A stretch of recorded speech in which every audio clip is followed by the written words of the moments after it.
Hey guys, it's Meredith. I wanted to make a short video to show you how to set up a weight and balance profile.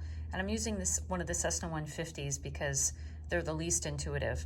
So in ForeFlight, you'll see here I've got the weight and balance icon selected, and I've selected a new profile for 3370 Victor.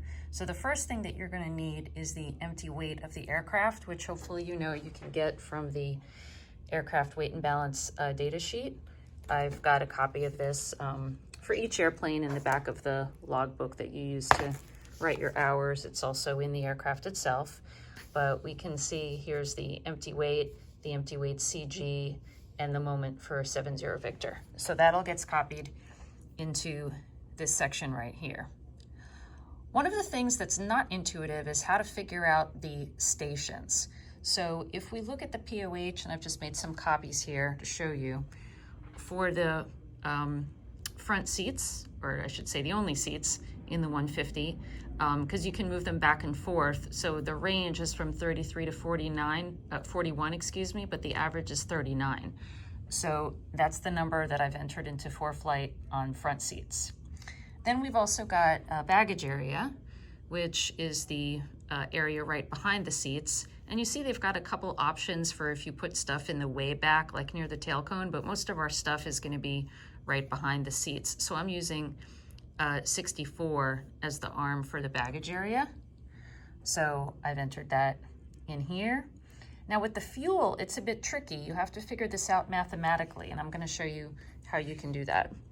So if you go over to one of these sample loading problems that's in the POH, and you look at standard tanks, right, 22.5 gallons maximum, which is what we have. The weight of that fuel, if you had it full, would be 135, and the moment is 5.7. So to figure out the station arm for the fuel tanks, which is not listed directly in the POH the way it is in some of the other ones, you just use the formula weight times arm equals moment, and you do the math, and you come up with a station arm of 42.2 for the fuel. And that's what I've entered into ForeFlight. Then we've got the empty weight of the aircraft again, and if you scroll down here in the setup, you also have to put the forward and aft CG limits.